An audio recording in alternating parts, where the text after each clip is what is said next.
Good morning, Tallahassee. It's time to Wake Up War Chant on 97.9 ESPN Radio. Now, here's your host, Aslan Hajavandi.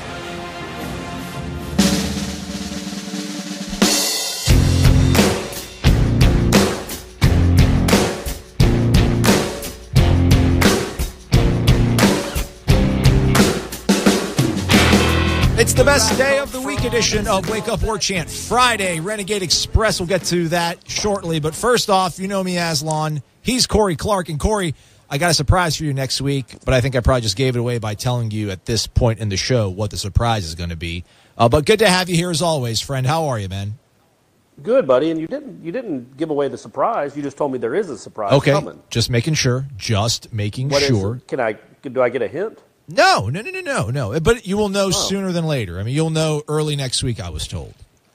Okay. All right. Well, that's good. It's flummoxing. I can't even imagine what you're talking about. Yeah, I have to extend an olive branch because apparently there's a beef going on right now. There's an East Coast, West Coast beef between you and I that we need to sort out. There's tension. We need to let everybody know we're fine, guys. We get along. Kind of. Well, we get along for the show. Obviously, yeah. We despise each other off air. Yes, you are pretty much. But on air, on air we do it for Gene. We try to get along for Gene. Yeah, you got to do it for the big guy.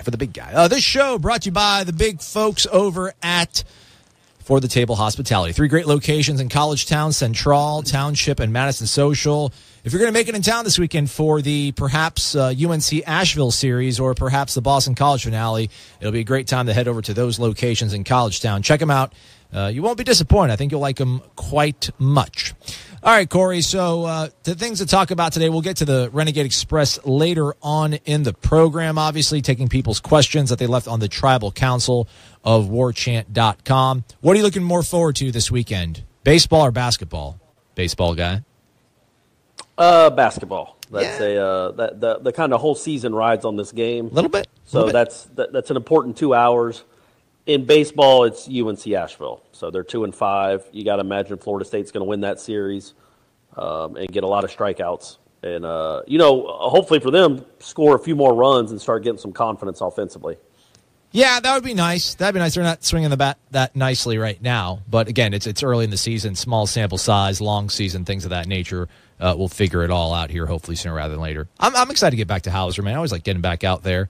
I'll probably hold down the fort this weekend while you're at the Tucker doing your thing. So, anything that you walked away from last night's game that we didn't discuss in terms of the way you think the team will bounce back or the way the landscape's looking in terms of their postseason chances? Anything changed in your mind the last 24 hours since we last rendezvoused? No, I would say the guy that when I make fun of bracketologists, the one guy that I really do respect, I think Lunardi just for whatever reason got his name associated with it and became that guy. But I don't know that he's doing anything any better than anybody else. But Jerry Palm is a guy that's been doing this for a long time. Just the guy that I remember he was like at the forefront when Florida State edged out Miami to go to the 2000 National Championship game. He's the one that kept telling everybody, look, I know the computers, Florida State, if they beat Florida, they're gonna end up a little bit higher than Miami, and they're going to go. And all the Miami fans told him he was dumb and that wasn't going to happen. And, of course, that's exactly what happened. So he's been doing this for a long time, and he has Florida State as a 10 seed right now, which actually wouldn't be the end of the world. Being a 10 seed or an 11 seed, to me, is better than an 8 because, if you're an 11 seed, you get to play a 6, and then and a 6 isn't anything that's, what's the difference between a 6 and an 8? Not much. And then if you beat them, then you get a 3 instead of the 1 seed in the second round. So if you're going to get in the tournament, if you're going to kind of limp into the tournament, an 11 seed isn't bad. And in fact, I think when Florida State got to the Sweet 16 under Leonard, it was as an 11 seed. Or maybe it was a 10. I can't remember. I know Notre Dame was a 2 seed. So I think it was a 10-7. So they beat Texas A&M. There's that school again. And then they beat Notre Dame and Chicago to get to the Sweet 16 as a 10 seed. So I think it's actually better for this team if they get in the tournament to be a lower seed, to be a 10 or 11. And the point of all that was to say that even with that loss, I think as long as they beat Boston College, most of the people that know how this stuff works feel like they're comfortably in. Like a 10 is you're in pretty comfortably with like 10 or 11 spots to spare. And I think that's how most of those people view Florida State right now. It was a 2011 postseason. I think you're right. They were a 10 seed where they beat Notre Dame 71-57, then lost by 1 point to VCU on the second weekend. So, yeah, look at you, man. Just a wealth of knowledge, man. I don't even know why I just spent the last 35 seconds shuffling around to try to find the facts on that. Just trust me, baby. Trust me, baby. I'm figuring this out slowly but surely, man. All right, so, again, that's a 2 o'clock game Saturday at the Tucker, Amsterdam, TLCCC. Whatever you cool kids call it, I'm just going to call it the place where they play basketball. So they'll take on Boston College, like Corey said. It feels like the general consensus is win that game and you're good to go. So hopefully they'll win that, so they'll be good to go. And who's all going to go? Speaking of it, if they actually do make the tournament, like are you, Ira, and myself, is it going to be like a battle royale in front of like Gene's house for who gets the honor to go cover the NCAA national tournament? How does this all work? Sorry, I didn't mean to cough in your ear, by the way. No, whatever, man. My thought is if it's drivable, I'm going. If you have to fly somewhere, that's an Ira joint. And I don't know if Gene would want to send 2 people or not. So that's what I was thinking. Like, if it's drivable, maybe all 3 of us go. Like if it's Nashville or Charlotte or somewhere like that. But if it's Boise, man, you guys go have fun. You guys have fun if it's Boise or I don't even know what the other cities are. Albuquerque. Y'all go have fun doing that. I'll just watch on TV. What's wrong with Albuquerque, man? The land of enchantment, New Mexico, man. It's beautiful. I just don't want to fly. I'd love to go to New Mexico out here. It's really beautiful, and I'm a big Breaking Bad fan. But I would never fly to New Mexico. You still haven't worked. You haven't worked through all this yet. You went to Pasadena 2 years in a row. We haven't worked through it yet. Is this still a problem? No, in fact, I think the flight back from the Oregon game was the last time I was on a plane. Yeah, in fact, it definitely was. That was the last time I was on a plane. And, an unnamed, I told this on Seminole Headlines, but an unnamed media member gave me what did he give me, a Xanax? Yeah, he gave me a Xanax. He gave me 2 Xanaxes. And he said, hey, take one about 30 minutes before the flight. And then if about halfway through the flight, if you get nervous again, take the other one. So I took the one 30 minutes before we boarded, get in the plane, and then the first turbulence we hit, as we're still going up, is so bad and it shakes the plane so much that the luggage falls out of the overhead. No. So I go ahead and just pop that second one, and then I wasn't right for 3 days. Oh, jeez. I just couldn't. I couldn't. So yeah, that was the last time I went on a plane, and I barely remember it because that was a crazy return flight where it was all a haze. It was like a Guns N' Roses video. None of it made sense. I don't remember any of it. Oh, man. Fantastic analogy. Yeah, I mean, I actually like planes, man. I like airports. As long as I don't get delayed and that sort of stuff, I'm fine. I'm more concerned about those nightmare scenarios where you get stuck on the tarmac for 9 hours and they don't turn on the air, they don't give you water or anything of that sort, more so than some sort of fatal, my life is going to end 20,000 feet up in the air or however high it flies. I don't know. I'm not good with numbers, obviously, because I'm in journalism. Right. I think they get up to I think they can get up to 40,000, right? Like 38,000 feet, something like that. Yeah, it's a weird thing. I know that me driving as much as I do, and I drive all the time. Is much more dangerous than getting on an airplane. But for whatever reason, man, it's weird. And I flew a lot as a kid. It never bothered me. The last 10 or 15 years, it just really started to bother me to the point where I drove to Syracuse one time. And I've driven to Omaha twice. Yeah.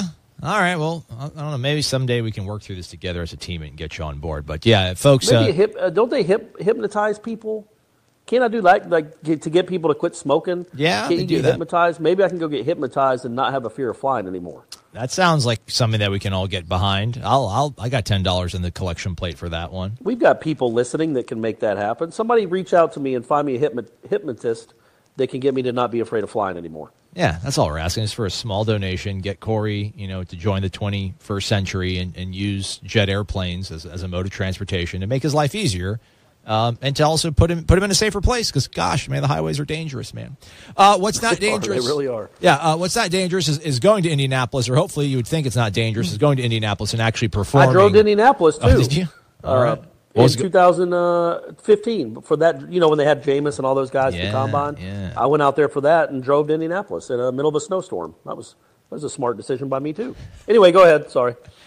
You know what, actually? let's step aside for a quick second. Let's take a break, and then we'll go right into the NFL Combine discussion. Some of the guys, obviously from Florida State, are in Indianapolis. We'll go over some of their numbers, anything stood out, bad decisions, good decisions, hot takes, things of that nature. People love that on the radio. We'll do all that next right here on Wake Up War Chant, ESPN 97.9 Tallahassee. WarChant.com, your ultimate Seminole sports source, knows now is a time of true excitement for Nole fans everywhere. That's why WarChant.com is especially proud to announce its newest team member, senior writer Corey Clark. Combine Corey's expertise with owner Gene Williams and managing editor Ira Schafel, and WarChant.com boasts nearly 50 years of experience covering the team you love. It's Taggart time in Tallahassee, and that means now is the perfect time to sign up for your free 30-day trial. From National Signing Day to March Madness, WarChant.com is your ultimate Seminole sports source.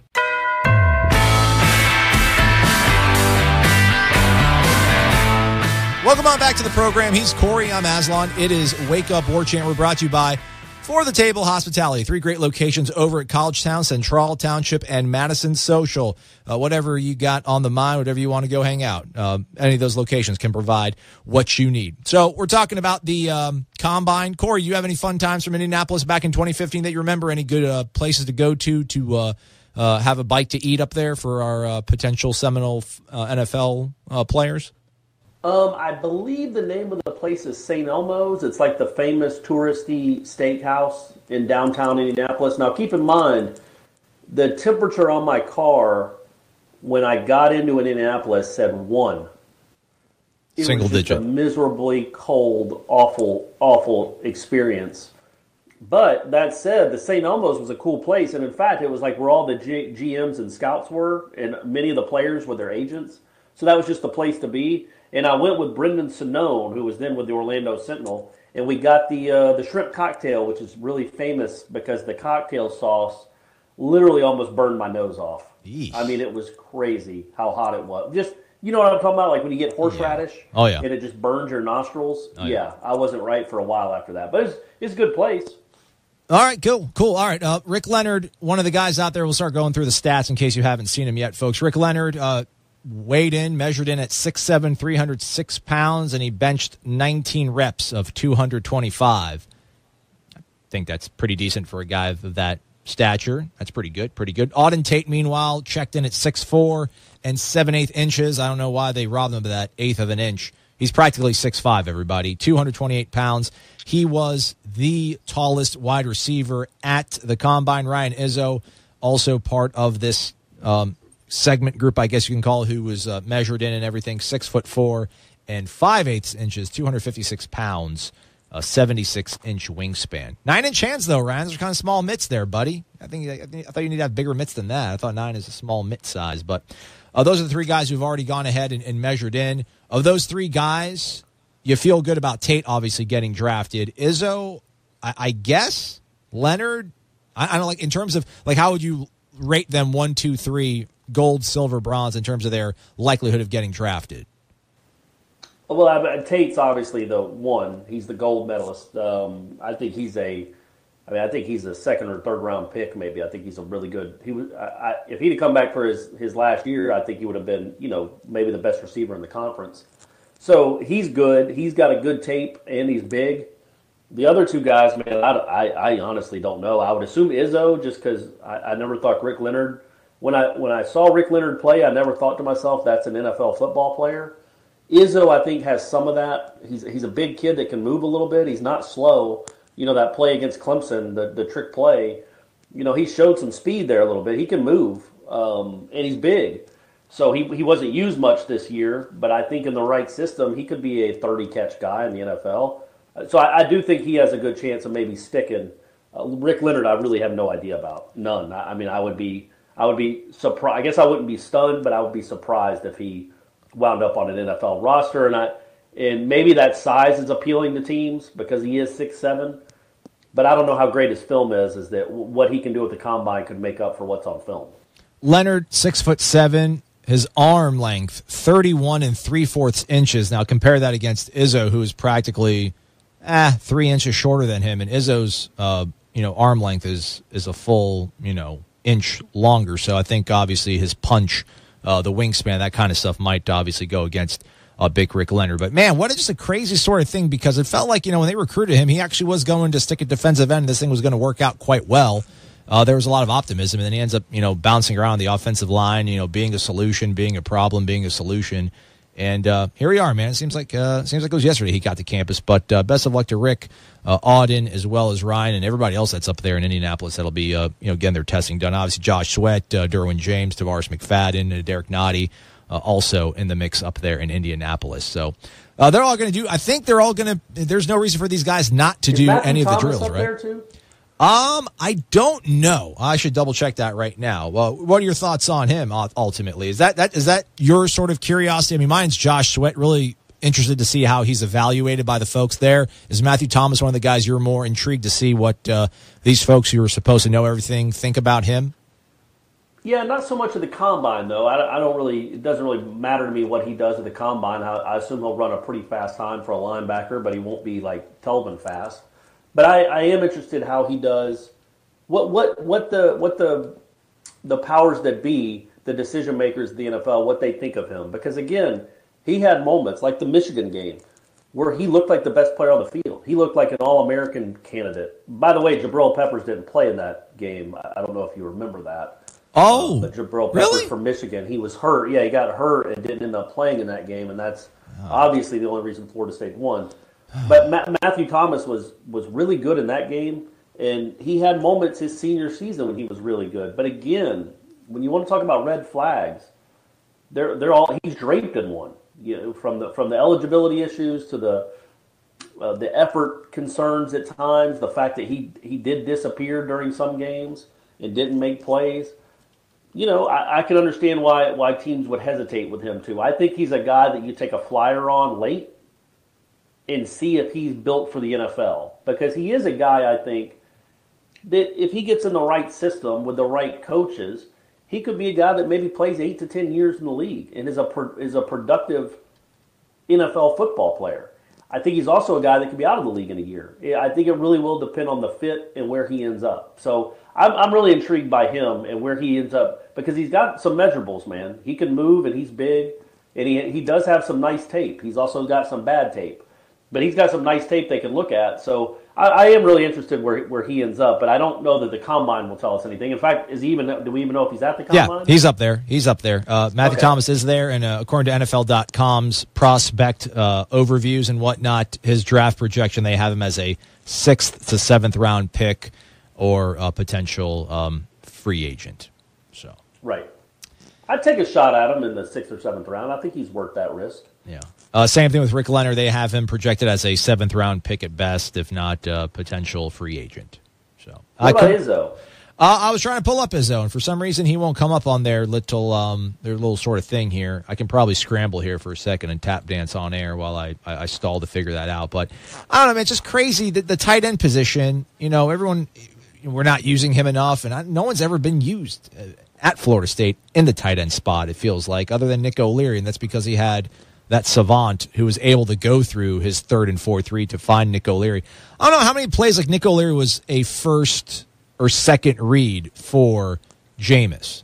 But, yeah, I mean, Ryan Izzo looks the freaking part, man. He does, man. 6'5", 250. Lance Zierlein has him as a 4th to 5th round projection, compares him to Anthony Fasano. That's the NFL comparison to Ryan Izzo. Anthony Fasano, I think, is actually still in the league, or I think he was last year. He's been in the league for a long time. So he was in the league forever. Yeah, that's not bad. You'll collect a good check doing that sort of stuff. Yeah, I wonder. You look at the NFL and the tight ends that are the stars. They're like freak basketball type players. Right. Ryan Izzo isn't that, but again, Nick O'Leary's having a nice career in the league. He had a good season this year with the Bills, and I think Izzo is. Maybe he's not quite as athletic as O'Leary, but he's close. I don't know what kind of blocker he'll be at that level. But he's a pass catcher, man. He can make plays. He's got strong hands, although, like you said, they're small, I guess. I guess 9 is small for hands. I don't even know what that – how do you even measure hand size? From like pinky to thumb? No, I think they do from the middle finger, yeah. Top of the middle finger to your palm? Basically, I think it's from the tip of your middle finger to the base of your palm. I think. And that's 9 inches? Yeah, I don't know. I saw somebody tweet something about Josh Allen's hand size, and it was 9 and a fraction, and they were like, "Oh, this might spur up more concerns about Josh Allen's hand size. It was actually, I think it was Bruce Feldman who tweeted it, so blame him. Yeah. Well, yeah, I mean, all that stuff is weird to me, the hand size. And, I mean, either you can throw it or you can't, I would think, for a quarterback. And as a tight end, you either catch it or you can't. But, I mean, I guess I understand if a guy's got a 10 or a 10.5, you think it's probably easier for him to catch. Who knows? Who knows what those guys do? The 6 months in between the end of the college football season, regular season, in the draft, just all the talk is such nonsense.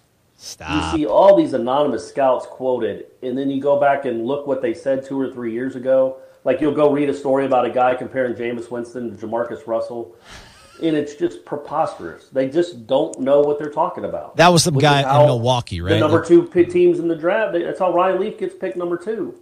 And some teams thought he should go ahead of Peyton Manning. They just do not know what they're doing half the time. It's just that simple. And they get lucky. They get lucky with the Tom Brady. I mean, look, New England gets credit, I guess, for drafting Tom Brady. Well, they passed on him 5 times before they drafted him.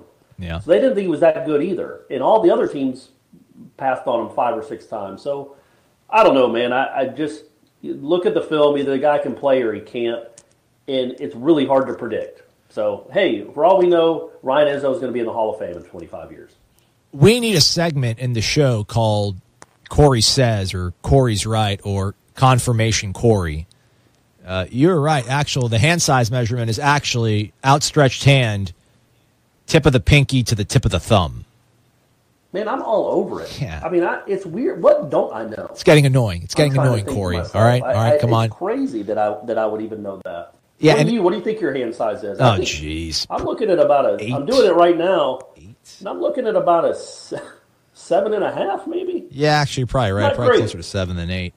Yeah, well, actually, the concern was Sam Darnold. Sam Darnold is, I think the gold standard is they want you to at least have a 10-inch hand. That's like the gold standard. It's like the 40-inch vertical jump for, the skill players. But if you're going to be a quarterback, they want your hand size. They want your mitts to at least be 10 inches. Sam Darnold, who's got the turnover problems, which I think are more of him throwing interceptions than fumbles, came in at 9 3/8. Meanwhile, Josh Allen, the guy from Wyoming, came in at 10 1/8 inch. So that's like a big meaty paw, like real. Oh, well, then big. you got to draft him. Yeah. If you got a hand over 10, you got to be drafted high. Obviously, that's more important than if you win football games or throw touchdowns. Just give me a big hand. Literally and figuratively. We'll give the fans a big hand as we dive into their questions in the Renegade Express mailbag. We'll do that next right here on Wake Up War Chant. You're locked in to Wake Up War Chant on 97.9 ESPN Radio.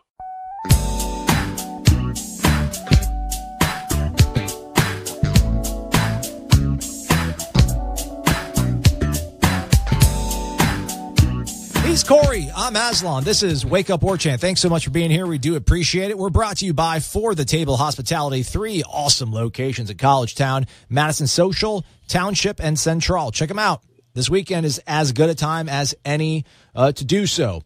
Speaking of the weekend being so close, let's go ahead and put on the hazmat suit and let's dive into the Tribal Council and get into this Wake Up War Chant mailbag. What do you say about that, Corey? You ready, man? I'm always ready, buddy. Let's do it. Yeah. Oh, you actually sound pretty good. I've been tweaking some stuff on the fly here, folks. So if the first 2 blocks weren't up to your oral, aoral or A-U-R-A-L, how do you pronounce A-U-R-A-L? That's pertaining to sound and hearing. I mean, I would just say sound. Okay. All right. Yeah, let's not get involved in that crazy stuff, right? All right. With that said, without further ado, let's go ahead and jump in feet first. First question comes from FSU Fred. Issue is War Chant sucks up way too much of my time. Question, WWWD, what would Willie do besides something? I don't know, Fred, but he'd have a good day. Yeah, if he wanted to. If he wanted to. Very good point. God, Corey, way to save me out of that one. All right, Uncle Nolywort says, loving the bro chemistry between you and Corey. Keep up the great work. Okay, now for the question. Aslan, why do you feel the need to apologize for or qualify saying we when referring to the Seminoles? You're obviously a Nole at heart. FSU is your alma mater, and you're hosting a radio show for the most famous Florida State fan site. Just take the plunge and do what Jeff and Tom do. Use we, just be objective. Problem solved, question mark. I don't know, man. Like, listen, I don't want to be the Mark Schlabach. I don't want to be Paula Levine. I don't want to be the archangel of death when I talk about schools. Like, I come there and ruin everybody's life. Like, I don't get off on that sort of stuff. But I do like to be pretty objective. And I guess I don't know. I don't want to wear the serious man hat all the time. But I don't know. Just I don't know. People always get on me about saying we. Not even the fact that trying to be professional. Like, dude, you're not on the team. You're not. There is no we. You're not on the team. You're not at practice. You're not playing. And I was like, well, dude, I went to school there. I'm part of the team, man. Like, I helped them out. But, yeah, I don't know. It's just one of those weird things where I guess I feel like I'm growing up, and since I don't have a wife and kids, this is the one grown-up thing, and I don't have a mortgage. This is like the one thing I do that makes me feel like an adult, I guess. That's all I got, Corey. Is to not say we? Yeah, that's all I got. What about war chant, if you're talking about war chant? What about war chant? Would you say we? Yeah, like you and I, like Gene, like we here at War Chant, yeah. Yeah, that's what I'm saying. Or like we're the best fan site in the world. Would you say we are, or would you say War Chant is? I would say we are, but I'm employed. I actually no, I'm just asking where the line of delineation is. Yeah, well, no, I mean this is my employer. Yeah, this is we. It's we. We're in this together, Correct. My man. Yeah, but I'm not in the trenches. I'm not doing something at 5 a.m. over on the Al Dunlap. Yeah, I used to do that as a fan. I would say we. I think I still do sometimes with the Falcons or the Braves, but when I say it, it's always about games from the past. Right. Like when I'm talking about the Braves, and I'm like, yeah, we had a 2-0 lead against the Yankees in '96.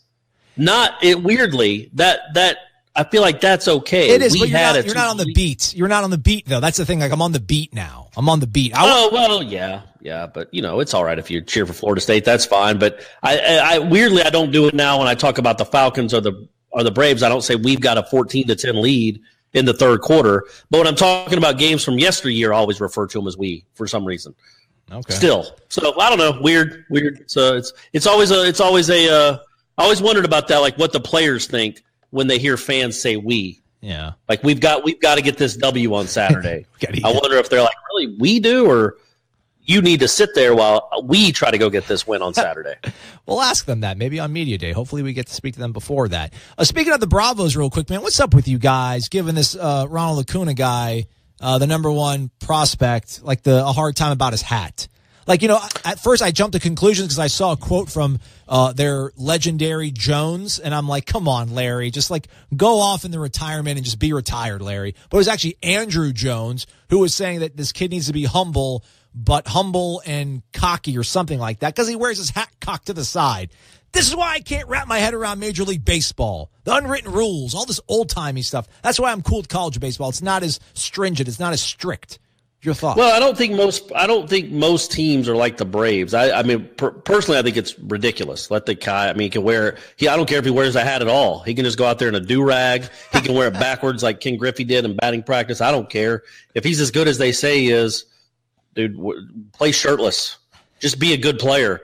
So I don't know. I think the Braves try to view themselves as these.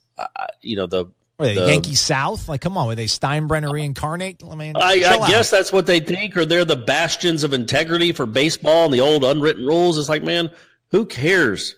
Just let him play. He can't. He'll wear his helmet straight on. He can't wear that to the side. So yeah, I don't know, but I think that's just it's early March, so it's something to talk about. Also, Andrew Jones has no reason to talk about anything. He would not only wear his hat a little crooked, but he would catch the ball almost barehanded sometimes. He would basket catch balls for no reason. He was a pretty unique show off in his own right. All right. So make sure we're on the same page here. A big fan of his, by the way. But yeah he was a big show off. Pride of Curacao. Moving on. Garnett, 76. 76. Do you think he's 76 years old? Do you think he graduated in 76, or is 76 his favorite number, Corey? Or are there 75 other Garnets? Well, so that was the one he could find. He's Garnett with two T's. Oh, yeah. I wonder if it's Garnett. Like that's his last name. Oh, I'm such an idiot. Probably. Way to bail us out, Corey. Way to lift the IQ over here. All right, moving just along. Trying, buddy. I'm just trying. Will Cam Akers throw the ball more than 12 times in the upcoming season? If we this is that guy. Here we go. So I'm sorry. Will Cam Akers throw the ball more than 12 times in the upcoming season? And if we replayed the 2017 season with the same schedule, players, and coaches, would our record still be 7-6? I read that. I don't understand that question. I don't understand either. But the first question is, I think it'll be under 12, but I do think he'll throw the ball a few times. Okay. But I don't understand the second part. Yeah, if we replayed the 2017 season, same schedule, players and coaches, would our record still be 7-6? So I guess I asked them to run that back, and somebody tried to clarify, but Mr. Garnett or Ms. Garnett never clarified on that. So yeah, I don't know. I don't know if we want to go relive that again. I feel like if that team all got back together for one time, they probably would not go 7-6. I just don't feel like. And I don't feel. But it just happened, and they did. So what would change? I don't know. Oh, I guess right. Like they would still be the same in experience. I thought the question would be like what their record would have been if Taggart had been the coach or something like that, or if Francois doesn't get hurt. But it just seems like okay. Well, we saw that. It's like saying if Florida State played Clemson in basketball on Wednesday night again, what would be? I don't know. It's just like it happened. Yeah. True. So maybe there was a lot of unluckiness or some bad luck to lead to 7-6, but there was also some good luck. It's not like they rolled over Duke and Wake either. Oh, last play of the game. Oh man. All right, moving along. D. Pierce 716. Not a question, just a statement. You're growing on me, Aslan. Dog piss seeping from the upstairs apartment pushed me over the edge. Maybe use Corey's approach and pipe in 3 hours of war chant to push the dog over to your side. This story is not going to have a happy ending, Corey. Uh-oh. Yeah. So yesterday I returned to my apartment after going to the gym, and there was a puddle, and I put a paper towel on the puddle. I lifted the paper towel and I held my nose next to the paper towel, and my fears were confirmed. It's my neighbor upstairs. Their dog is going number one, and every time it goes number one in that apartment, I'm getting the wrath of it. So they actually came yesterday and sealed the floor. I don't know what's going to happen, but basically I had this long exchange, and I don't want to make too much of this because it's a show about football and not about me. But I'm going to lose in this, Corey. I'm going to lose. Basically, the landlord told me either basically I can move to a different unit in that apartment, or they'll let me leave out of my lease. And I'm like, well, why do I have to move? Why am I having to be inconvenienced? I'm going to have to spend money on getting movers. I'm going to have to take time to actually physically move. That doesn't make sense. Like, if they're willing to let you leave and break your lease, then they should be willing to help. They should pay for your movers to move to another unit. They didn't see that. Would be my thought. I told them that. And she responded back, I'm on vacation. I'm not going to respond back to you. I mean, literally, she was, I'm on vacation right now. I'm not going to respond further to any more emails. And I was like, wow, that's really solid. So anyhow, that's my life right now. So perhaps that's why. You want to say the name of the apartment complex? No, not yet. Not yet. We won't go full. Okay. I won't go full. We got time. Yeah, we got time on that. I'm sorry you're going through that, buddy. Geez, but I'm telling you, it's not as bad as what I went through. I'm just telling you. The homeschooled Rugrats. That almost drove me to the edge. I don't know, Corey. I mean, like I said, Ira called me, and the maintenance guy called, and I basically got him. I interrogated him over the phone. I was like, tell me it's the dog. I know it's a dog. He's like, yeah, I'll be honest, it's probably the dog. And I told Ira, I'm like, let me call you right back. And then he's like, so what's going on? Everything with the apartment gets sold? I'm like, no, man, I'm still getting pissed on. And then he's like, oh. And I'm like, no, literally. And I explained to him what was happening. And he's like, no. And I'm like, yeah, Ira, yep. That's my life right now. All right, moving along. JPW 1181. I agree. You guys are a great team. I enjoyed the show before, but even more so now. Thanks, JPW 1181. One more question, then we'll go to break and we'll wrap up the remainder. Oh, of the that wasn't show. even a question. Yeah, that was just a wonderful comment. There's a lot of comments, not a lot of questions. Here we go. Let's go. That was a really good one. We appreciate that one. No, for sure. We do. I like it a lot. Is this going to be a question? All right, here we go. This is probably not a good. This is a good question to ask, and then we can think about it. And we'll come back from the break because we're going to have to use the thinking cap on this.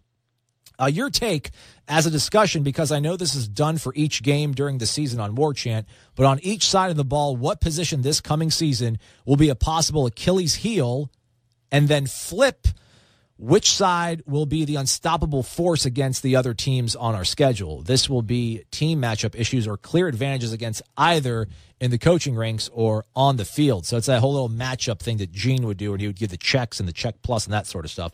We'll break it down with myself and Corey Clark right here on Wake Up War Chant right after this. You're locked in to Wake Up War Chant on 97.9 ESPN Radio.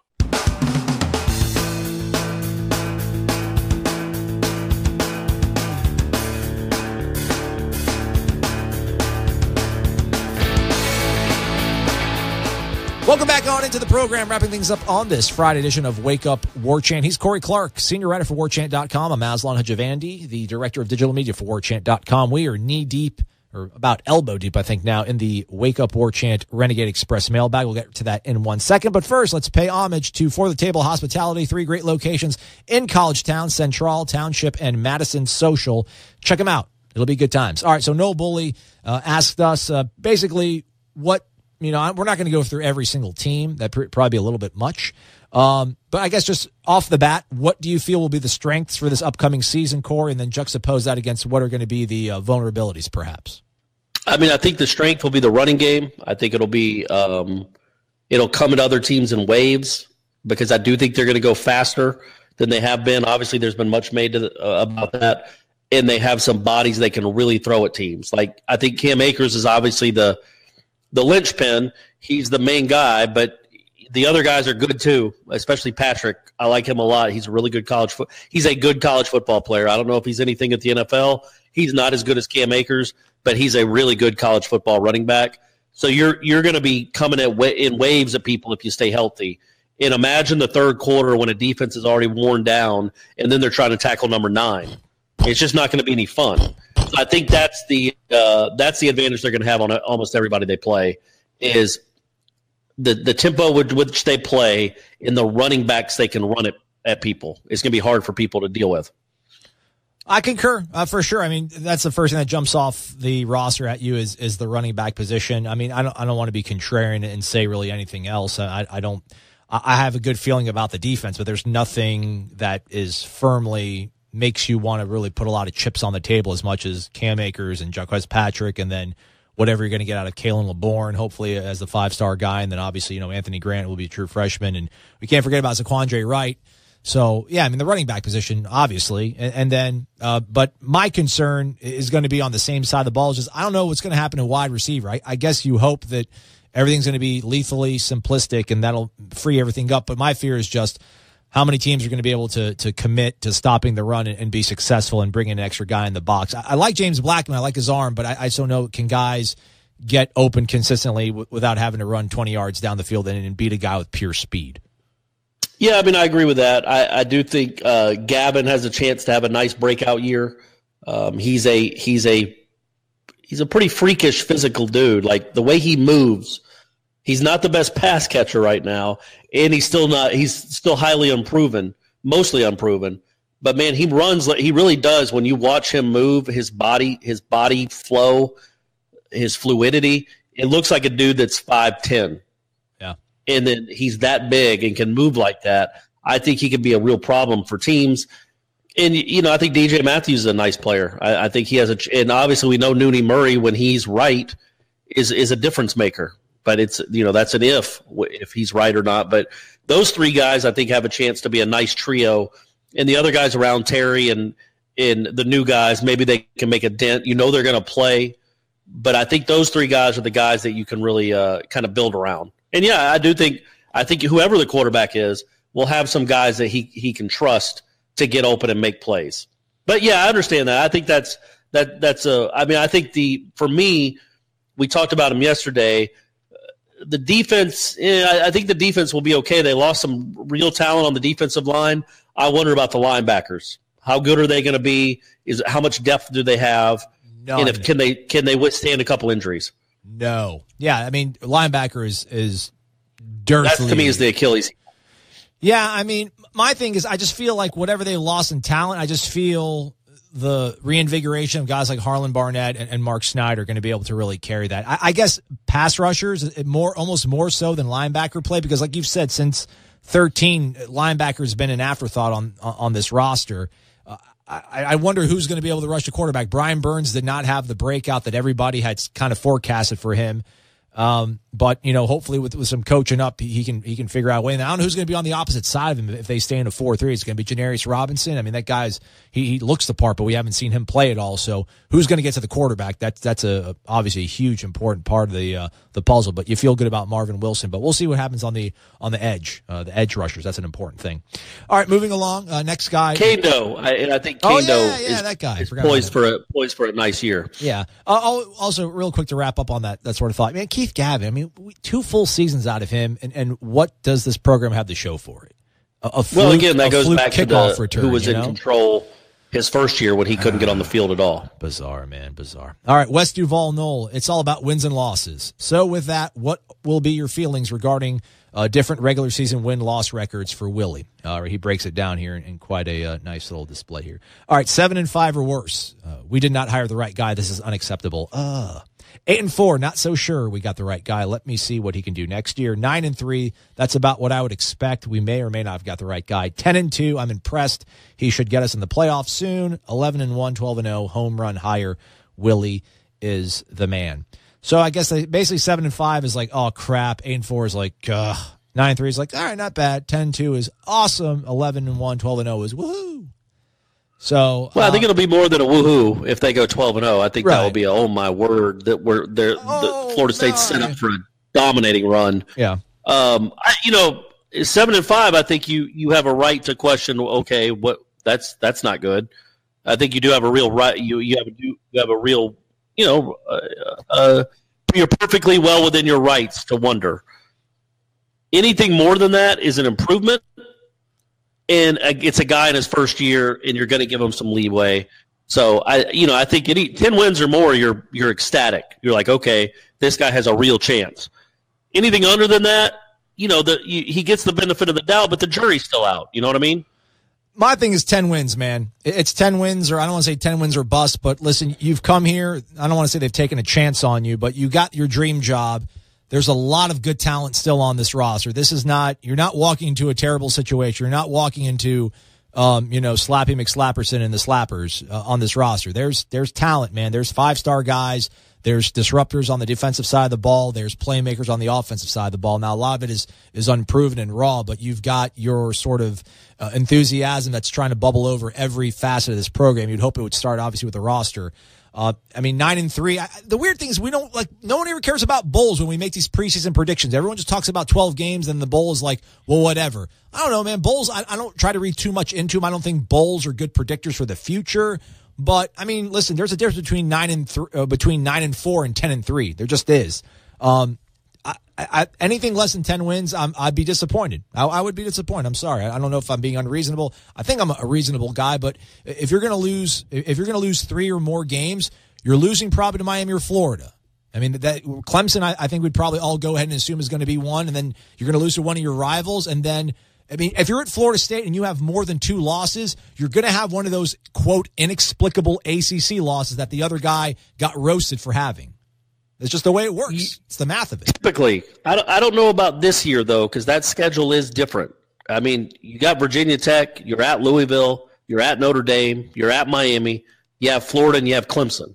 That's just not an easy schedule. I think you're also, aren't you at, maybe you got NC State at home? I don't remember. You're at NC State. These are bowl teams. Louisville is not Lamar Jackson anymore. They're not easy wins. So you could still lose 3 games and beat Miami and Florida. That could still happen. I think if you win 9 games with this schedule, coming off what they did last year, that's a step in the right direction. It's not a reason to do cartwheels and to say, oh my gosh, this has been a home run higher.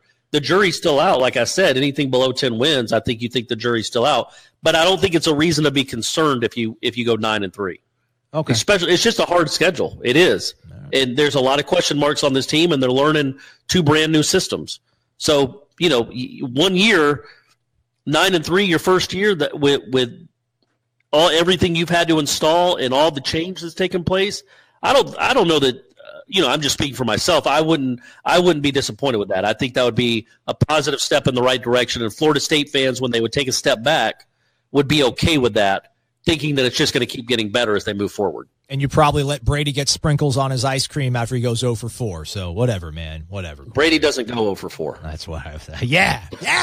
All right, we got to go. We got to go lightning round here. I guess we need to do like 3 segments of this, which is not a bad thing. I just don't have a good, obviously, eye of judging all this. So let's go a little bit speed round here. All right, FSU Greens asks, are we going to get the last remaining pieces of the John James Chronicles? What are the stories of 2017? Was it really after Bama that he gave up and started playing for his exit? I'd like to wrap this up so we don't have to discuss him any more than the exceptional or the occasional point and laugh comment story. I don't know.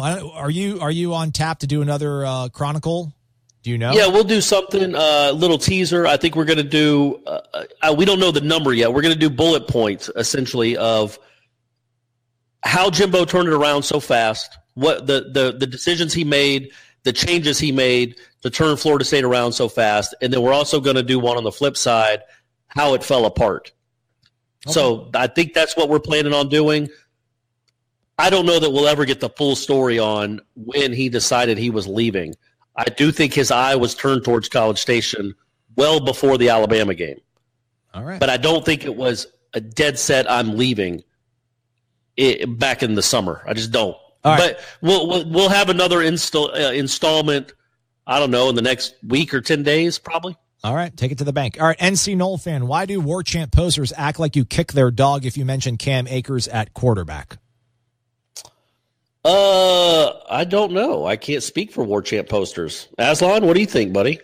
Because he came here to play running back, and but nobody's saying he's going to play quarterback, right? They just want him to throw the ball a couple times. Well, no, there's legitimate people that think, like, give him a shot, like line him up there, like let him go through certain days, like playing quarterback. Like, I'm all for certain packages, but I think there is a small undercurrent of fans that are like, why not? Like, why not try it? Like, I guess he could be like a rich man's Nick Marshall, maybe the guy, that was at Auburn, the first year that Gus was there. And he's really good at running back. Yeah. And you got some quarterbacks that can play.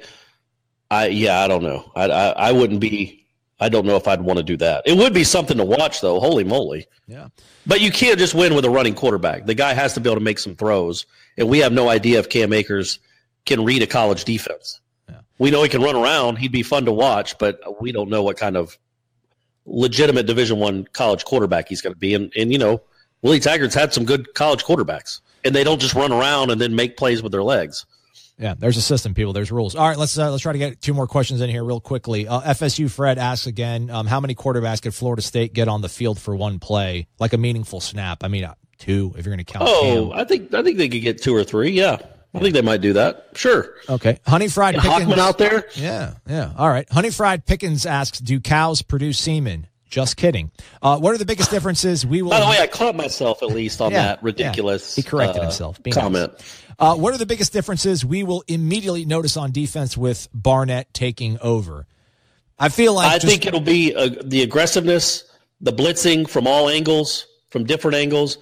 They really attack and they really punish. Now, that doesn't mean they're going to be great yet.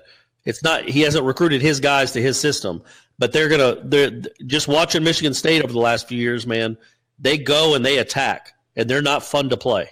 Everybody likes the word swagger, or they don't like the word swagger. I feel like if you want to see emotion and the fun side of football, I think the defense is going to put it on next season. I just feel like all the guys that are on that side of the ball in terms of coaches are really going to squeeze every last bit out of these guys and put them in positions that it's not going to be the frozen Charles Kelly face where it's the last drive of the game and the camera goes to Charles Kelly and he just has his eyes just squinting, just kind of like, why am I in this position again, God? Why did you do this to me? I'm such a good man. I've been there every Sunday for you. And once again, you've put me in a position like this on Saturday where I'm probably going to lose and people are going to talk bad about me and my wife and children have to read about it. So I think that variable will be eliminated and that'll be a good thing. Well, that's always a very good thing. Yeah. I will say it would have been neat to see Derwin James in this defense. Yeah. All right. We're not going to get to. All right, let's see if we can shoehorn a couple things without losing commercials and getting fired. Here we go. Sorry. A question for Aslan. Did you vote for Texas A&M in the poll earlier today? I think, funny Cornelio, 11. Question for Corey Clark. Is your back starting to hurt from carrying Wake Up War Chant? Yes, exactly right. And somebody tell Gene, because obviously with what the heavy lifting I'm doing around here, I know, man. I feel like I need a huge raise. Aslan, you agree with that, right? I do. Would you accept a future Emmy for your role on Wake Up War Chant? Got to feel one is coming your way, so why not just get the trophy now with 20 -- on it, Corey? Well, and if you saw Ira's Twitter feed on Thursday, he sent me a tweet that said, "Congratulations, Corey Clark, Tallahassee Sports Writer of the Year 20 --." So, yes, we've already done that. By the way, it wouldn't be an Emmy. It'd be a, what are they called, Marconi's? I think so. Is that what the radio awards are? That's what we're going to get. I don't know how we don't win a Marconi with this thing. Man, you guys do a whole hour of this on headlines, so I need to figure this out better. Let me look at the clock, man. Oh, yeah, we're going really heavy on this. Let's see if we can maybe squeeze in one more Or two more. What's the word on the players-only facility, standalone or more center upgrade? I think Jerry's been on here talking about it, or on the message board. They're still going through it. Willie and Populous, who's the architectural firm, they haven't been able to really sit down and hash it all out. There have been a couple preliminary discussions, but obviously there's options, and it sounds like Jerry was saying that if they do want to upgrade more, that might actually trigger a whole lot of more expenses that might make a facility that's a standalone be a more economical choice. Is there anything you have to add to that, Corey? I don't, other than I always assumed it would just be the Moore Center because there's just not a ton of space. No. But, I was at Clemson on Wednesday night for the basketball game, and I walked by the football facility. And what people don't realize is Clemson is just a huge field. I mean, right beside the football facility is acres and acres of just green.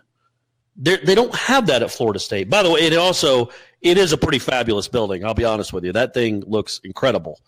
But Clemson has that luxury in the sense that they live it's out in the boondocks. There's nothing near it. So it's just green grass and trees and a lake. Florida State, it's, there's things that are already built. There's really nowhere left to expand that's close to the stadium. So I always assumed they would just turn the Moore Center into it. But, we'll see. Whatever it is, it's going to be an enormous amount of money. And, it might win you a few games.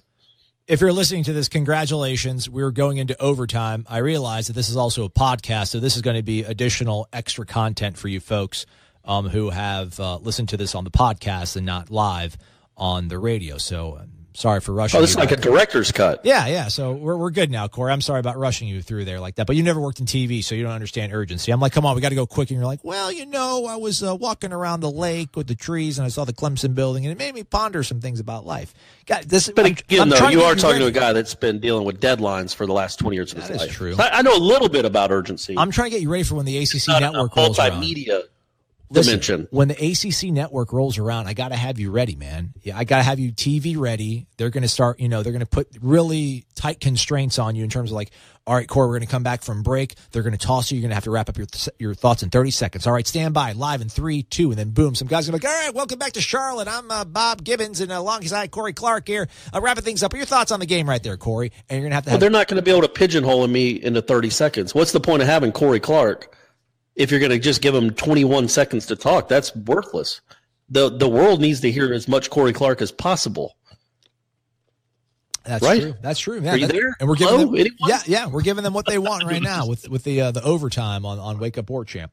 Listen, I don't know. I mean, they're talking about there's a very small, narrow space between that bridge, that Stadium Drive, and then the actual indoor practice facility. And they were talking about making it, I think, 4 stories or so to be able to get the amount of square footage they want. I don't know, man. I like more. Although, oh man, this is going to get me in trouble.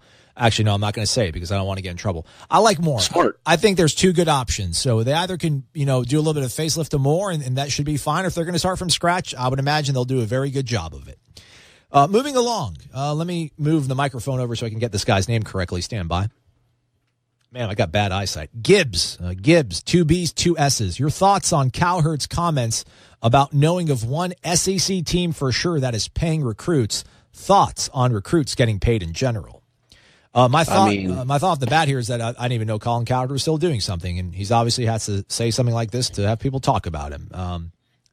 Wow. But wow, I mean, Colin. is anybody stunned by that? Yeah, wow, eye opener, Colin. Good job on that one, man. I'll get you back to Bristol. He knows for sure that one SEC team is paying recruits. I mean, literally, we all do. If you read the Ole Miss report, we all know that at least one team was paying guys. If you paid attention to the draft 2 years ago, you know that Ole Miss was paying the utility bill for this kid in Guy Malone or Carl Laramie Tunsil. So we all know of one, Colin.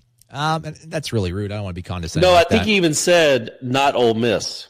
Oh, did he? Did he put it with that? In his comment, I think he said not Ole Miss. And I don't listen to Colin Cowherd. I would have no idea. I think I saw it on Twitter. I mean, but listen, yeah, man, I mean, it's. Have you ever heard of Will Redmond, Corey? Do you know, does that name ring a bell for you at all? No. It shouldn't, and it shouldn't. Okay, let me give you a quick story on Will Redmond. Will Redmond was a cornerback from the Memphis area, Memphis, Tennessee. His options, I think, were literally Vanderbilt, Middle Tennessee State, and Mississippi State. He chose Mississippi State. A staffer on the Mississippi State team actually got fired for his involvement in in bringing the kid together with some boosters. Literally, this kid went on an official visit, went through the Junction, which is their grove, their big tailgating hotbed, and literally he was given like $200 handshakes. Like literally, people saw it happen. His coach even like bragged about it on the internet. And there's documentation that this kid, 3-star cornerback that Mississippi State was battling Middle Tennessee State and Vanderbilt for, that they literally hooked him up with a Mustang, like a 2007 used Mustang. We're talking it's 2012. They got him a 2007 Mustang, like at a really cheap discounted rate. That guy. Okay, that guy got all of that. So if he got that, I mean, come on. Connect the dots. I think, honestly, I think each kid is different in the sense that some, and I'm not trying to impugn any schools, but some kids have their hands out and some don't. Some kids have parents who have their hands out and some don't.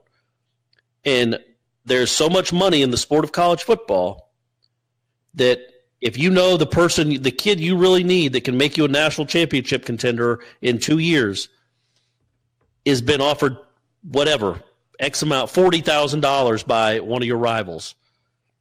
Is it that outlandish to offer him 45? It's cheating, sure, but the other school's doing it.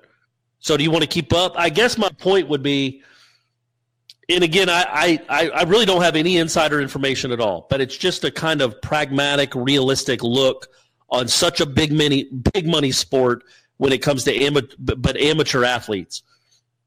Are you using air quotes? Lance Armstrong kept beating doped up cyclists for years.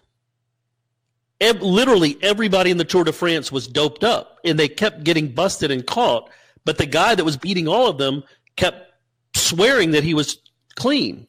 Well, anybody with a brain could be like, well, no, that can't be. Why would you be beating all these doped up guys? Are you superhuman? Did Barry Bonds all of a sudden, did he get a bigger head? I mean, some of this stuff just seems like it's kind of, it's just understood. Part of the price of doing business.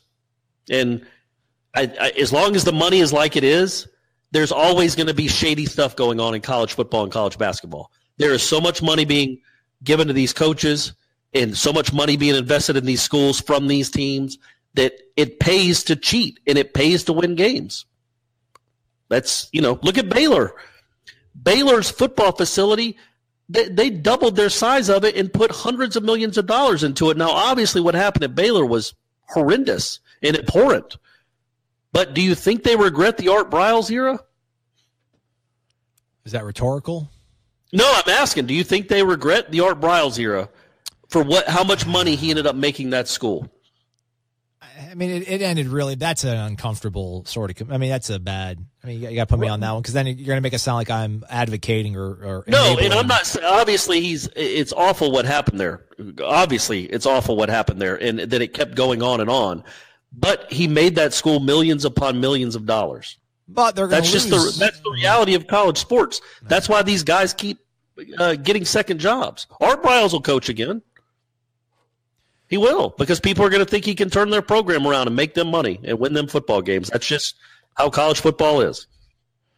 I had something profound to say, but I forgot it in the midst of. Art Briles you out of it. You did Art Briles me out of it.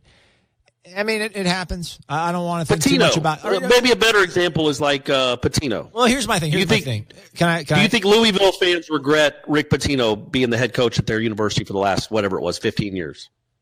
We'll see what happens in the next 5 years. I mean, if they get death penalty or if they get enough scholarship reductions, is it worth it? I don't know. I mean, you got one ring out of it, and then you're going to be paralyzed and crippled for 5 years. I mean, that's what you have to factor in. Baylor made millions of dollars with Art Briles there, but that program is pretty stinky right now. And I don't know. But it was stinky before he got there. I mean, if they hadn't hired that guy that really apparently had no morals, at least judging from everything you read, they might not have ever won anything ever. I'm not talking about their win or loss. I'm just saying that there's a stench around that program. There's a scarlet letter being carried by them that I don't know how long it's going to take to scrub and clean off. And then, the end game, they might lose money on. I mean, they might have been a big boom. They might have been like Enron and riding high on his watch. But once he left, and this whole thing tanked, then is it ultimately worth it? I think you have to. On that subject, it's kind of remarkable what Franklin has done at Penn State. Because talk about a stench on a program. Right. I mean, I thought there was a chance Penn State might not ever be back, even top 40 back. And then he's out here having top 5 recruiting classes. They're winning 9 and 10 games a year. I mean, it's been pretty remarkable, the turnaround at Penn State in pretty short order. This is really cool, man. We're going really heavy on this. Yeah, my thought, I wanted to get in on that, and then we'll move on to the next question. But I'm sure you'll have something to say about my last word, because you always. I promise I won't. No, it's fine. I'm giving hard. We're fine. Anything to say? This is free airtime, man. This is on the internet. The internet's the people's medium, so we can go as long as we want on this. This is my thing in terms of paying, and I know people do it. And listen, I'll take the journalistic hat off. Like I love Florida State, man. I still love Florida State. I still gain a huge amount of pride and happiness when this football team, mainly, I'm sorry, just, I'm just not, softball and track. That stuff's great for those kids, but it's not what makes it's not what creams my Twinkie. I heard somebody say that on the message board. It's kind of gross, but whatever. Oh, that's really gross. Yeah. I don't like that one at all. All right, we'll erase that one maybe. Creams my Twinkie. So here's my thing. I went to Pasadena in 2013. I witnessed the BCS National Championship. I witnessed the game. I witnessed the win over Auburn. I mean, that was a fantastic night. And sadly, at age 35, I have to say it's probably the best night of my life. That was the happiest I've probably felt. It was amazing. But if I was making $250,000 a year, if I was making $400,000 a year, if I was a millionaire, I don't know. I mean, it would have been worth it if I would have had some involvement in the program there, whether it was helping with a building or the GPS or whatever you want to have. But I don't think I could ever see myself having some guy come and be like, Aslan, we need this guy to help Florida State, and I give you guys like $35,000. I just can't fathom cutting a check for $35,000 on something that's not a sure thing, because nothing is a sure thing, especially when we're talking about these kids. I mean, I guess, there's certain players that obviously have come through and done fantastic things for several college programs. But, I mean, it's still crazy that people actually spend the money on it, because it's a huge part of the ID and the culture and who I am, the fabric of who I am is rooting for my college alma mater and that sort of stuff. But man, like, I can't even give you guys enough money to be an Iron Chief, like, let alone I'm going to actually bankroll a player. Like, that's just bizarre to me that people are willing to spend those sums of money. But I mean, it is happening at places. So, well, it's been happening forever. The $100 handshakes or the $50, whatever they used to be in the 60s or 70s. I assume inflation has made them go up in the 2000s. But yeah, I mean, it's just, and back then there wasn't even a ton of money in the sport. People just love to win, man. It gives them, at certain places, at certain schools, it's part of their identity. It gives them, obviously great satisfaction, and it makes them feel good, makes them feel like winners if they cheer for a program that wins a lot. So there's always going to be issues like that when it comes to amateur sports. Yeah. All right. Moving along. Aslan, on a scale of 1 to Jimbo Fisher, where would you rate your love of the Spirit Spear idea?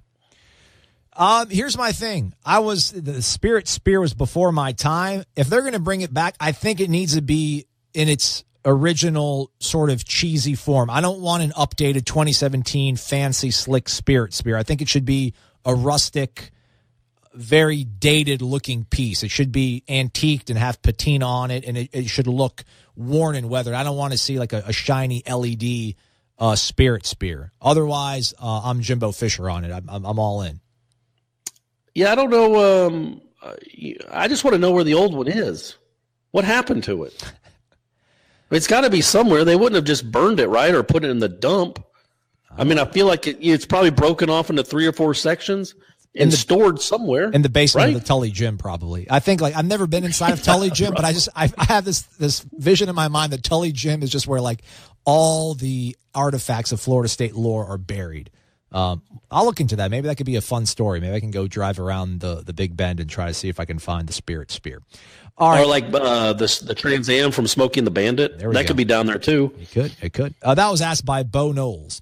Knucklehead 01. Love the show, fellas. Can we please move on from Jimbo? He is no longer here. Can we put more energy towards Taggart and what to expect this upcoming season?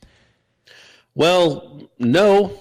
I will say, well, yes, obviously when the season gets closer and when spring practice starts, it'll almost be all Taggart. But, and look, there was a weird thing that happened this week with that ridiculous plaque that he got for winning a future national championship. They got upset at us for that, man. Like, we're not supposed to talk about that?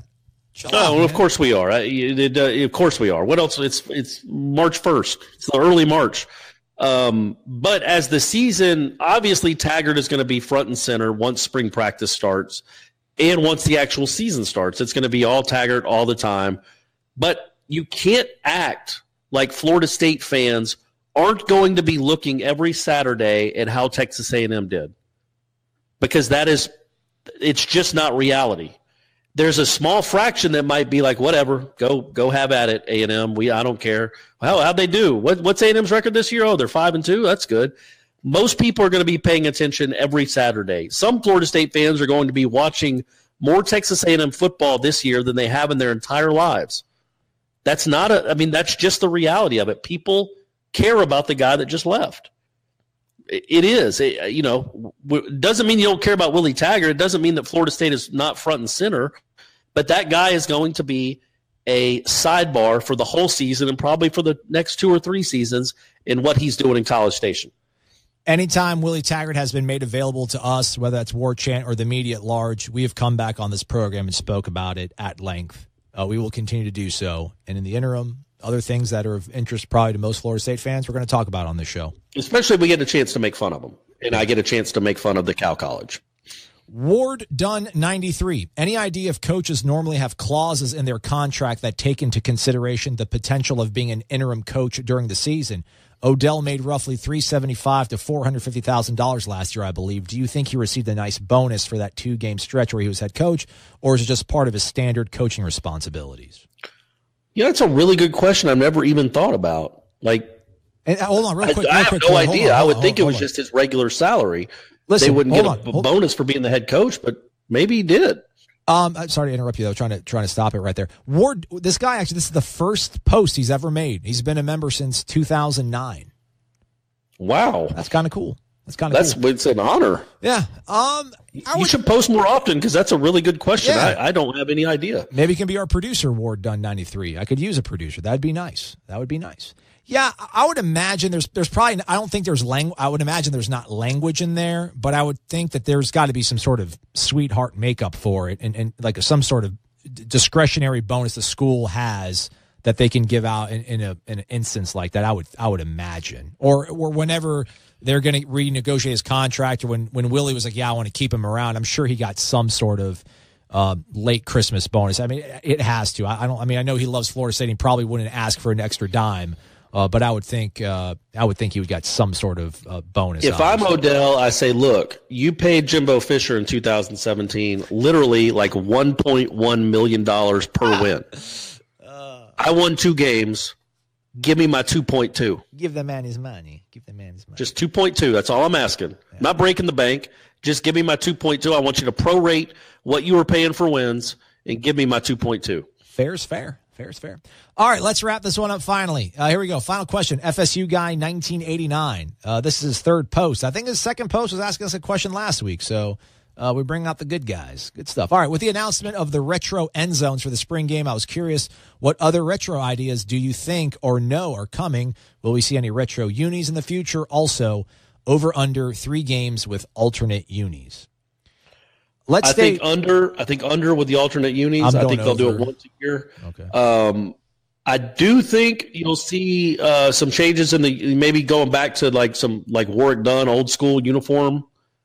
As far as just it's the same uniform, it's just maybe different. It looks more like the 90s. Yeah. For the spring game, you know what I mean? Other than that, I don't know. I mean, Vanilla Ice and Salt and Pepper are coming.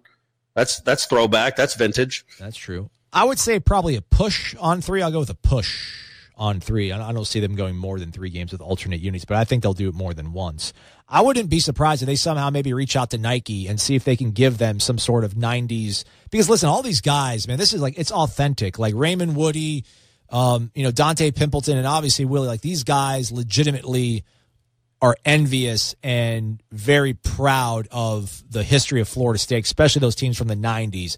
I would imagine they would not bat an eye if there was the opportunity to break out some sort of uniform that those programs had kind of worn and made such huge, icons in terms of uniforms in the sport. So I think that'd be super cool if they wore the jersey like that actually in a game in October. Retro end zones, though, I know you're about to go on a tangent there, probably, Corey. I'm sorry, but I'm in the minority. I don't like the retro end zones. That's the only good thing that came out of the uniform reset. I do like the end zones now. I think the old end zones are a little too cluttered. It was a little too busy for me. I like them, man. What I liked is that the goal line was like a yard in front of the paint. So sometimes the opposing ball carriers, when they weren't used to the field, thought that the paint was the end zone. So they'd be diving 3 yards into the end zone, not knowing they'd already crossed the goal line. But no, what I was going to say is, to make it vintage, to go retro, it is the 30-year anniversary of the Seminole Wrap. Can we not get a redux of the Seminole Wrap, and maybe the coaches could get Odell's already on the staff. The coaches and a couple of the players could do an updated version of the Seminole Wrap for the spring game. That would be a big hit. Rob Bass could help produce it. He's going to be in town. Dude, that's a really good idea. Just saying, man. I have a lot of really good ideas. Nobody ever asked me. All right, sit on them. We've gone for like 3 hours today. So I gotta go to bed. Yeah, we're going to land this plane. Thanks so much for hanging in there. This is a wrap on Wake Up War Chant. He's Corey Clark. I'm Aslan. We'll talk to you next week. Have a great one. WarChant.com is the ultimate inside source for FSU football and recruiting. And now you can get in on the action for free for an entire month. WarChant.com is offering a risk-free 30-day trial subscription. Get full access to the #1 website covering the Seminoles just by entering the promo code WarChant30. That's WarChant30. Sign up and get in on the world's most active FSU message boards. Receive breaking news, stories from our award-winning staff, plus get exclusive interviews and videos. Just enter the promo code WarChant30. WarChant.com, your ultimate Seminole sports source.